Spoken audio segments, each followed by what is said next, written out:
Hey everybody, welcome back to my channel. As you all can see, I'm putting together a nice big pot of parsad. I'm going in with all of my milk and letting that mixture suck up all of the liquids that we're adding in, and we're going to get that nice fluffy parsad texture that we all know and love. Now, being that I'm making parsad, it is only fitting to put together some panjiri as well to go ahead and eat with it. Tomorrow is a celebration of Krishna Janmashtami, or Lord Krishna's birthday. Now on this holiday we worship the god Lord Krishna, and his sweet that we usually make when we do his puja and his prayers is panjiri and parsad. So in today's video I'm going to show you a very quick and easy recipe to put together the panjiri. So this is a very small batch of panjiri that I'm making today. If you wanted to make more, you can go ahead and double, quadruple the recipe, just depending on if you're making this for guests or not. And all of the ingredients and measurements will be listed in the description box right below the video. So what I have here is some rice flour, and I'm putting it into a dry pan, and I'm going to start to parch it or dry roast it on a medium to medium low heat until it loosens up a bit and until it gets a slight golden brown color. You do not want to get it super dark, and you don't want it to be super white either.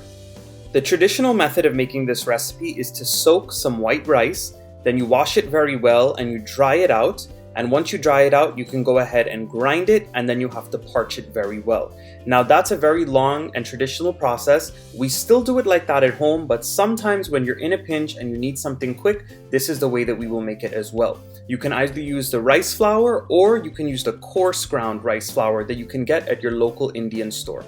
So what I like to do is just parch this in the pan and keep on moving it around and roast it. You're going to see that it starts to get even more powdery and get more dry, and you're going to smell that it becomes very fragrant. I like to parch this for a good 10 minutes if it's a small batch like this, and if it's a larger batch, you can parch it just a little bit longer to make sure that it's parched properly. So being that this is a very small batch that I'm making, I only let it parch for about 10 minutes. That was the perfect amount of time for it to cook and get that rawness parched out of it. At this point, I'm going to go in with some roasted ground anise seeds. Now anise seeds, when they come whole, they have a beautiful licoricey smell, and that is the main ingredient that we put into this panjiri to flavor it. So what I did is I roasted some anise seeds in my pan, and I went ahead and I ground them. I like to do that prior and beforehand, so this way I have everything ready just to toss in when I have to make these sweets. I like to put it in while the rice flour is still hot, just to wake up the spice a little bit and release some of the flavor. I do know that there are some people out there, they put different spices. Some people put cardamom, I've seen nutmeg, and some people even put a little pinch of black pepper. However, when my family does it, we only use the anise seed. This is the way that I was taught. Now all of the hard work is done. What I like to do is I like to transfer this mixture into a little bowl, and I want it to cool down just a little bit until it's only warm to the touch. The problem is if you were to add the sugar in while the mixture is very hot, the sugar can start to melt and it can start to almost crystallize in there, and that's not what you want. You want everything to be nice and loose and powdery. So we have to let this cool down before mixing in the sugar. So what I'm doing now, being that the mixture is properly cooled, I'm going in with some white granulated sugar. Now I'm sure that there's some people out there that use brown sugar. However, for this recipe, we do not like it to look super dark. We want it on the lighter side. So that's why we go in with the granulated sugar. Just mix this together, and this right here is ready to serve.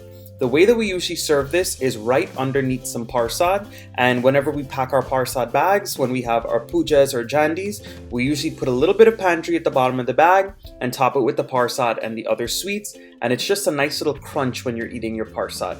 Of course, I hope you all enjoyed this recipe. I hope you all have a blessed and an amazing Krishna Janmashtami if you are celebrating, and I hope you can make some panjiri to eat with your parsad and other sweets, and of course to offer to Lord Krishna. Remember, if you are using this for puja or prayers, you are not to taste this before you do the puja and before it is complete. For this quick and easy recipe, please go ahead and like, share, subscribe. I'll be sharing lots of new and amazing recipes in the coming future. I know I've been MIA for a little bit, but more is to come. I hope you all enjoyed. Stay tuned for the next recipe. I'll see you all soon. Bye everyone.